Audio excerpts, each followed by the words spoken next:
नमस्कार, आप लोगों का स्वागत है हमारे YouTube चैनल शिक्षा सबको में। हम लोग NIOS की माध्यमिक कक्षा यानी हाई स्कूल का अर्थशास्त्र विषय पढ़ रहे हैं। इस विषय के अंतर्गत हम लोग मॉड्यूल 7 में हैं, जिसका कि शीर्षक है भारतीय अर्थव्यवस्था।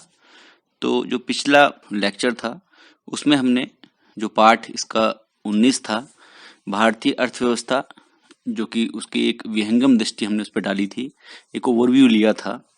आज हम लोग अध्याय 20 प्रारंभ करेंगे, जिसका कि शीर्षक है भारतीय अर्थव्यवस्था के क्षेत्रक पहलू। मतलब जो प्राथमिक, द्वितीयक और तृतीयक क्षेत्र हैं भारतीय अर्थव्यवस्था के अंतर्गत, उनकी हम बात करेंगे। प्रारंभ करने से पहले आप लोगों को हम लोग अपना व्हाट्सएप नंबर शेयर कर रहे हैं आप लोगों के साथ 7895860757। तो आपको किसी भी प्रकार की इस विषय के संबंध में कोई भी जिज्ञासा हो या कुछ पूछना हो तो आप हमारे इस व्हाट्सएप नंबर पर हमसे संपर्क कर सकते हैं। आप हमको मैसेज करेंगे तो हम आपको उसका रिप्लाई करेंगे। इसके साथ साथ आप लोगों से फिर एक बार अनुरोध है कि आप लोग अपने साथियों, अपने परिचितों जो कि किसी भी हिंदी माध्यम के बोर्ड से पढ़ रहे हों, उनके साथ हमारे इस वीडियो को, हमारे इस चैनल को जरूर शेयर कीजिएगा। जो हम पढ़ेंगे भारतीय अर्थव्यवस्था के क्षेत्रक पहलू, उसके अंतर्गत हम लोग देखेंगे कि हम जो विभिन्न प्रकार की वस्तुओं और सेवाओं का उपभोग करते हैं अपनी आवश्यकताओं की तुष्टि के लिए, ये दो प्रकार की होती हैं। एक होती हैं खाद्य मदों के अंतर्गत और एक होती हैं गैर खाद्य मदें। तो जो खाद्य मदें होती हैं उसके अंदर भोजन बनाने के लिए जो हमको खाद्यान्नों की, फल, सब्जियों और खाद्य तेलों की आवश्यकता पड़ती है, वो सब चीजें खाद्य मदों में आती हैं। और इन सभी वस्तुओं का ग्रामीण क्षेत्रों में कृषकों द्वारा उत्पादन किया जाता है, जबकि जो गैर खाद्य मदें होती हैं वो अधिकतर शहरों में उत्पादित की जाती हैं, जैसे कपड़े, जूते, फर्नीचर, बर्तन, मोटर गाड़ी, ठीक है, इस प्रकार की चीजें, इनको हम कहते हैं गैर खाद्य मद। अब ये जो उत्पादन होता है ये अलग अलग वातावरण में होता है, और ये जो वातावरण होते हैं इनके ही आधार पर हम अर्थव्यवस्था के विभिन्न क्षेत्रों को वर्गीकृत करते हैं। हम मतलब उसको कई सारे क्षेत्रों में बांट देते हैं, क्षेत्रकों में बांट देते हैं। क्षेत्रक को इंग्लिश में सेक्टर बोलते हैं, ठीक है। तो कई सारे सेक्टर्स में हम उसको क्लासिफाई कर देते हैं, वर्गीकृत कर देते हैं। तो लोगों के द्वारा अपनाए जाने वाले व्यवसायों के प्रकार, जो पहला शीर्षक है, उसके अंतर्गत क्या है, हम लोग जो बाकी लोग हैं वो अपनी जीविका यानी कि अपने जो गुजारे के लिए जो पैसा होता है वो अर्जित करने के लिए लोग अपनी शिक्षा, कौशल, परिवार की परंपरा आदि के अनुसार भिन्न भिन्न प्रकार की गतिविधियों में संलग्न होते हैं। कोई शिक्षक होता है, कोई इंजीनियर होता है, कोई डॉक्टर होता है। तो अलग अलग प्रकार का जो जॉब है वो सारे लोग कर रहे होते हैं, ठीक है। सामान्यतः हम इन्हें अर्थव्यवस्था के 3 विभिन्न सेक्टर्स में क्लासिफाई करते हैं। हम 3 विभिन्न क्षेत्रकों में इनको वर्गीकृत करते हैं। वो क्षेत्र कौन कौन से हैं? प्राथमिक क्षेत्रक, जिसको बोलते हैं प्राइमरी सेक्टर, द्वितीयक क्षेत्रक जो है सेकेंडरी सेक्टर, और तृतीयक क्षेत्रक या टर्सरी सेक्टर। तो टर्सरी सेक्टर को हम सर्विस सेक्टर भी बोलते हैं। इन तीनों क्षेत्रकों के बारे में हम एक एक करके जानेंगे। तो प्राथमिक क्षेत्रक के बारे में हम पहले बात करते हैं। आप देख पा रहे होंगे, चित्र को देख के आप समझ गए होंगे कि हम किसकी बात कर रहे हैं। तो प्राथमिक क्षेत्रक जो होता है वो बेसिकली जो कृषि उत्पादन है या कृषि आधारित जो व्यवसाय होते हैं, जो जिनमें कि हमें खाद्य पदार्थों का या खाद्य सामग्री का उत्पादन किया जाता है, उसको प्राथमिक क्षेत्रक कहा जाता है। तो प्राथमिक क्षेत्रक लोग फसल उगाने के लिए खेतों में कार्य करते हैं, इसको हम कृषि कर्म कहते हैं। इन लोगों को हम कृषक या फार्मर या कृषि श्रमिक यानी कि फार्म लेबरर अथवा व्यवसाय को क्या कहते हैं? कृषि कहते हैं, ठीक है। फार्मिंग, उस जो ट्रेड है उसको कृषि कहा जाता है, जो प्रोफेशन है उसको एग्रीकल्चर बोलते हैं। विभिन्न प्रकार की फसलें होती हैं जिन्हें उगाया जाता है, जैसे खाद्यान्न तथा गैर खाद्य मदें, ठीक है। अब खाद्यान्न कौन से होते हैं? खाद्यान्न होते हैं जैसे अनाज, दालें, फल और सब्जी, ये सारी चीजें। और गैर खाद्य मदें क्या हो गई? जैसे कपास और जूट। ये गैर खाद्य क्यों है? क्योंकि इनसे जो उत्पादित हो रही है चीजें, उनको हम खाने के काम में नहीं लाते हैं, ठीक है। हम जैसे कपास से आप सूत बनाते हैं, सूत से आप क्या करते हैं? कपड़े बनाते हैं, कॉटन के कपड़े, ठीक है। तो वो गैर खाद्य मदों में आ गया, ठीक है।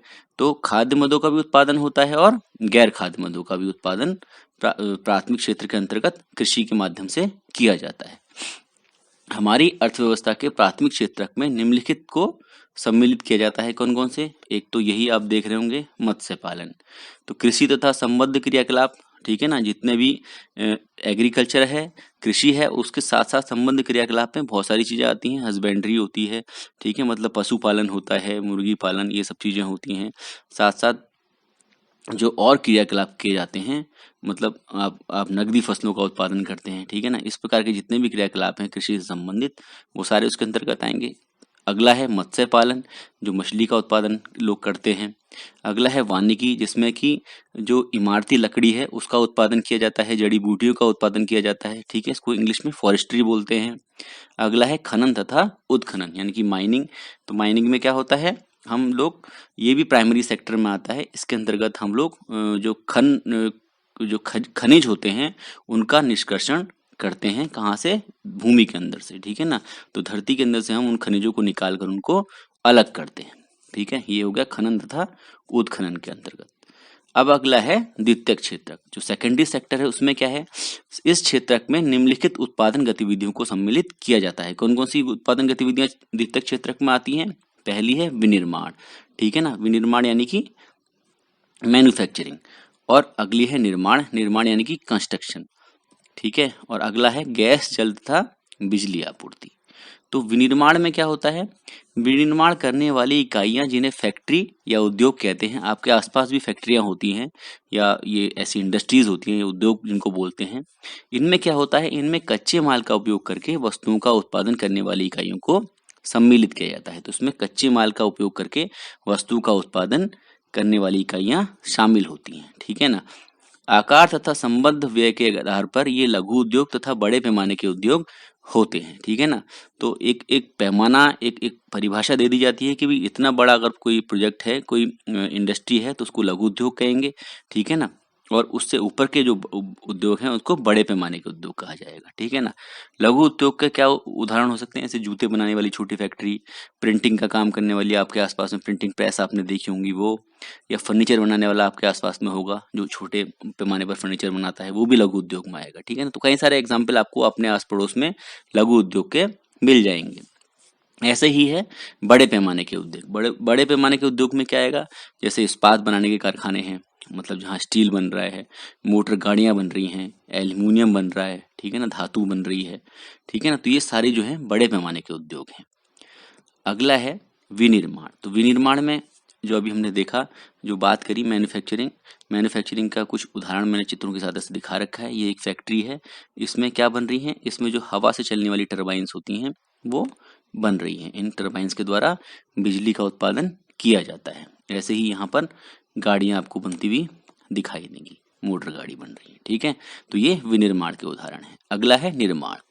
तो निर्माण के अंतर्गत क्या होता है, इस गतिविधि में आवासीय तथा गैर आवासीय इमारत, सड़क, पार्क, पुल, बांध, हवाई अड्डे, बस अड्डे, ऐसे बहुत सारे जो चीजें हैं जिनको सम्मिलित किया जाता है। और शहरी क्षेत्रों में होने वाली ये एक नियमित गतिविधि है। मतलब शहरों में जो निर्माण का कार्य है वो आपको अक्सर देखने को मिल जाएगा। वहाँ कुछ ना कुछ नया पुल बन रहा होगा, सड़क बन रही होगी, कहीं पार्क बन रहा होगा, ठीक है। तो ये एक नियमित गतिविधि है, कहाँ के लिए? शहर के लिए।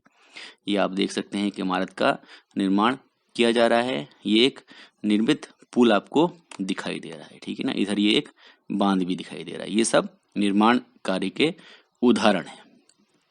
अब है तृतीयक क्षेत्रक। तो तृतीयक क्षेत्रक यानी कि टर्सरी सेक्टर।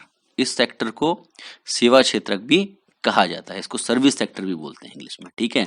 इसके अंतर्गत क्या होता है, इसके अंतर्गत सेवाएं प्रदान की जाती हैं। अभी तक तो हमने बात की थी वस्तुओं के उत्पादन की, जहां सेवाओं की बात आती है उस सेवाओं के सेक्टर को हम टर्सरी सेक्टर बोलते हैं, या तृतीयक क्षेत्रक हिंदी में उसको बोलेंगे, या सेवा क्षेत्रक कहेंगे, ठीक है।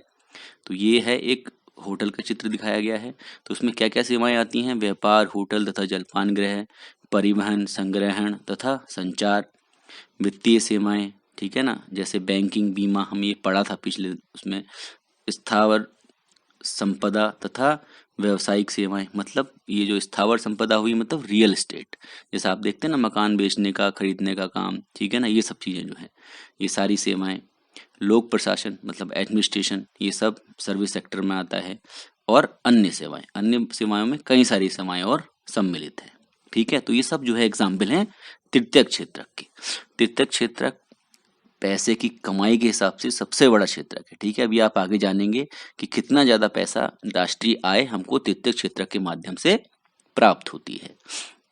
अब हम बात करते हैं कि जो भारत में जो काम करने वाले लोग हैं उनकी जनसंख्या किस प्रकार से विभिन्न व्यवसायों में वितरित है, मतलब कौन से व्यवसाय में कितनी मात्रा में लोग काम में लगे हुए हैं। ठीक है, तो ये सबसे ज्यादा लोग जो हैं वो कृषि में हैं। तो ये जो आंकड़े देख पा रहे हैं आप, ये सारे के सारे आंकड़े 2009-10 के आंकड़े हैं। ठीक है, कब के आंकड़े हैं? 2009-10 के आंकड़े हैं। तो कृषि में 2009-10 में 50.19% लोग काम कर रहे थे। ठीक है, इसी प्रकार से खनन तथा उत्खनन में 0.61, ठीक है ना, सबसे ज्यादा जो थे वो कृषि में लोग लगे हुए थे। विनिर्माण में 13% थे। ठीक है ना, और व्यापार होटल आदि में भी 13% करीब लोग थे। अन्य सेवाओं में 8.97% लोग थे।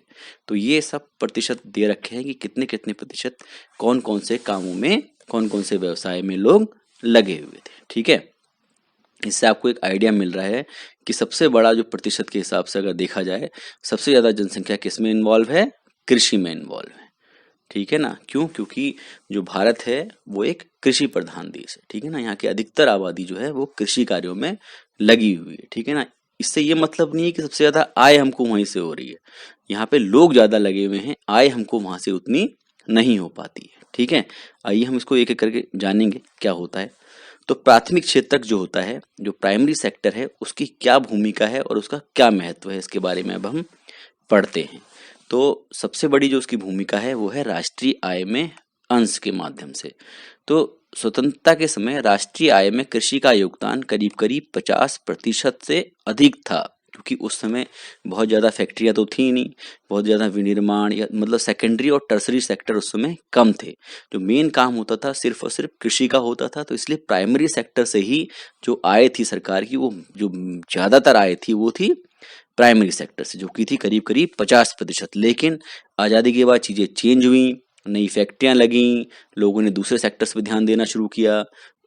हालांकि लोग ज्यादा लगे हुए अभी भी कृषि में है, लेकिन आप देख सकते हैं 2009-10 में जो 50% लोग थे वो कृषि में सम्मिलित थे, लेकिन आय कितनी थी? केवल 15% थी। ठीक है, तो ये आजादी के समय जो 50% आय थी कृषि से, वो केवल घट के 15% रह गई। कब? 2009-10 में। ठीक है ना, तो आप देख सकते हैं किस प्रकार से राष्ट्रीय आय में कमी आई है। ठीक है ना, कमी आई है, लेकिन अभी भी एक सिग्निफिकेंट पोर्शन है। 15% की राशि कोई कम नहीं होती है, काफी बड़ी राशि मानी जा सकती है। इसके बाद है जनसंख्या के सबसे बड़े भाग को रोजगार प्रदान करती है। बिल्कुल सही बात है, आप देख पा रहे हैं कि लगभग 50% से ज्यादा जनसंख्या जो है वो कहाँ पे संलग्न है, कहाँ लगी हुई है? वो है कृषि कार्यों में। ठीक है ना, तो कृषि कार्यों में लगी हुई है, तो इसका मतलब है कि जो भारत की जनसंख्या के सबसे बड़े भाग का व्यवसाय है वो क्या है? कृषि या प्राथमिक क्षेत्रक सबसे बड़े भाग का व्यवसाय है। स्वतंत्रता के समय हमारी जनसंख्या का लगभग 17% लोग जो थे वो कृषि कार्यों में संलग्न थे। हालांकि वो कम हुआ है, लेकिन उतना भी कम नहीं हुआ है। लगभग 50% लोग 2009-10 में भी कृषि कार्यों में संलग्न हैं, यानी कि जो प्राथमिक क्षेत्रक है उससे जुड़े हुए हैं। ठीक है ना, तो इस प्रकार से इसका आप महत्व समझ पा रहे होंगे। आगे क्या है? ये जो प्राथमिक क्षेत्रक है ये लाखों लोगों को भोजन प्रदान करता है। ठीक है ना, कैसे? कृषि के बिना भोजन का उत्पादन तथा उसकी आपूर्ति हो ही नहीं सकती। और आपकी जो इस प्रकार से जनसंख्या बढ़ रही है उसके मद्देनजर जो प्राथमिक क्षेत्रक है उसका महत्व और ज्यादा बढ़ जाता है, क्योंकि जिस प्रकार से जनसंख्या बढ़ती रहेगी आपको अधिक से अधिक खाद्यान्नों का उत्पादन करना होगा। और कैसे कर पाएंगे आप? तब कर पाएंगे जब आप पूरा ध्यान प्राथमिक क्षेत्रक पर दे पाएं, अधिक से अधिक ध्यान दे पाएं, ताकि आपको आपकी जनसंख्या की पूर्ति के लिए पर्याप्त मात्रा में खाद्यान्नों की उपलब्धता हो पाए। इसके जो एक एग्जाम्पल इसने दे रखा है कि भारत में वर्ष 2008-9 में खाद्यान्नों का कुल उत्पादन लगभग कितना था? 2340 लाख टन था। समझ सकते हैं कितनी बड़ी राशि है ये। इसके पश्चात है उद्योगों को कच्चा माल प्रदान करती है, ठीक है ना। प्राथमिक क्षेत्रक जो है आपने देखा था, दो प्रकार की फसलें हो सकती हैं, या तो खाद्य जो आप खाते हैं उस प्रकार की, या गैर खाद्य मदों में भी। तो जैसे कपास और जूट की हमने बात की थी, तो चीनी, जूट, कपास, कपड़ा, वनस्पति आदि उद्योगों को कच्चा माल कहाँ से प्राप्त होता है? कृषि से प्राप्त होता है, यानी कि प्राथमिक क्षेत्रक से प्राप्त होता है। क्या आप जानते हैं कि कागज कैसे बनता है? कागज बनता है पेड़ पौधों से, ठीक है ना, बांस से, ठीक है। तो ये सब कहाँ से आता है? ये तो इसलिए हम कह सकते हैं कृषि के बिना कागज का उत्पादन संभव नहीं है, ठीक है ना। प्राथमिक क्षेत्रक है तभी आपको कागज मिल पा रहा है। अगला है द्वितीयक क्षेत्रक की भूमिका तथा महत्व। तो जैसे हमने अभी पढ़ा कि प्राथमिक क्षेत्रक क्यों महत्वपूर्ण है देश के लिए, उसी प्रकार से द्वितीयक क्षेत्रक क्यों महत्वपूर्ण है, इसकी क्या भूमिका है, ये अब हम जानेंगे। तो इन उद्योगों को लघु उद्योगों तथा बड़े पैमाने के उद्योगों में वर्गीकृत किया जाता है। मैंने आपको बताया था थोड़ी देर पहले। तो जो कोई भी जो ऐसा जो काम जो कि 25 लाख रुपए का व्यय जिसके अंदर होता है, मतलब जो जिसमें कम से कम 25 लाख रुपए का व्यय होता है, उसको बोलते हैं लघु उद्योग, ठीक है ना। मतलब आपको उसकी मशीनें खरीदने पर कितना व्यय हो सकता है? 25 लाख का व्यय होता है, तो उसको लघु उद्योग कहा जाएगा। ये उद्योग अधिकतर श्रम प्रधान प्रौद्योगिकी का प्रयोग करते हैं। श्रम प्रधान का मतलब समझ गए होंगे। इन उद्योगों में जो मशीनें हैं वो कम यूज की जाती हैं, अधिक जो उपयोग होता है वो श्रम का होता है, यानी कि लेबर ज्यादा लगाते हैं। ये लेबर इंटेंसिव टेक्नोलॉजी इसके अंदर यूज की जाती है। अब छोटे उद्योग हैं इसलिए बहुत ज़्यादा एडवांस टेक्नोलॉजी यूज नहीं कर पाते। क्यों? क्योंकि इनका बजट बहुत ही सीमित होता है। इनके पास ज़्यादा अमाउंट में ज़्यादा धनराशि इनके पास होती नहीं है। इसलिए ये लोग ज़्यादा किस पे रिलाई करते हैं, किस पे भरोसा करते हैं? श्रम पे भरोसा करते हैं, ठीक है ना। इनके यहाँ लोग ज़्यादा होंगे और मशीनें कम हों। बड़े पैमाने के उद्योगों में संयंत्र तथा मशीनरी में बहुत बड़ी राशि के निवेश की आवश्यकता पड़ती है।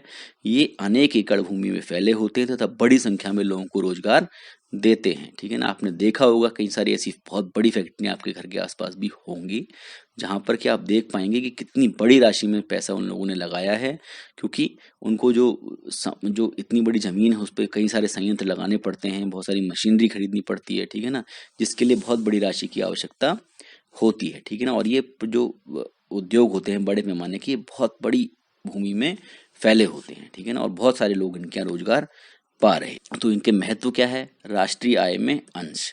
तो राष्ट्रीय आय में जो अंश है इनका बढ़कर 28% हो गया है। आज़ादी के समय केवल 14% था। और जो ये क्षेत्रक है, जो ये सेकेंडरी सेक्टर है, इसका जो योगदान है आज़ादी के पश्चात की अवधि में धीरे धीरे बढ़ रहा है, ठीक है ना। वर्ष 2009-10 में ये 28% हो गया, जबकि आज़ादी के समय केवल 14% हुआ करता था। अगला है रोजगार का सृजन। भारत की जनसंख्या को रोजगार के अवसर प्रदान करने में इसका महत्वपूर्ण योगदान है। लघु उद्योगों तथा बड़े पैमाने के उद्योगों में लगभग 3 करोड़ 30 लाख लोग रोजगार पाते हैं, ठीक है ना। स्मॉल स्केल को और लार्ज स्केल को मिला के लगभग 3 करोड़ 30 लाख लोगों को रोजगार प्रदान करता है द्वितीयक क्षेत्रक, ठीक है ना। अगला है आधारिक संरचना का सृजन। इसके माध्यम से जो हमने देखा था, इसमें हमने पढ़ा था, तो विनिर्माण था, मैन्युफैक्चरिंग था, निर्माण था, जिसको कंस्ट्रक्शन बोलते हैं। तो कंस्ट्रक्शन की सहायता से आधारिक संरचना का सृजन होता है। जो इंफ्रास्ट्रक्चर के जो प्रोजेक्ट्स होते हैं, जैसे रोड है, पुल है, ठीक है, इन सब की सहायता से जो आधारिक संरचना होती है देश की, वो मजबूत होती है। तो आज सड़कें, राजमार्गों, रेलवे, हवाई जहाजों आदि होने के कारण दूरस्थ स्थानों की यात्रा करना आसान हो गया है।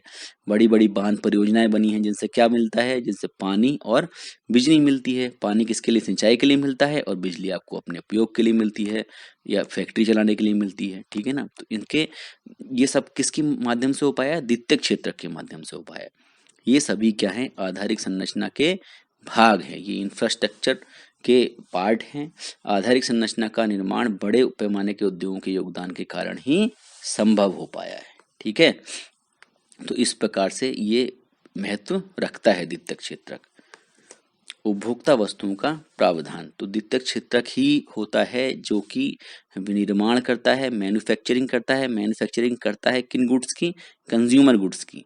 कपड़े जो आप पहनते हैं, पेंट, टूथब्रश, साबुन, जूते, साइकिल, स्कूटर, कार, जो भी चीजें आप यूज करते हैं, सभी का उत्पादन विनिर्माण उद्योगों में होता है, ठीक है ना। मैन्युफैक्चरिंग जो इंडस्ट्री है उसमें उनका निर्माण किया जाता है, ठीक है ना।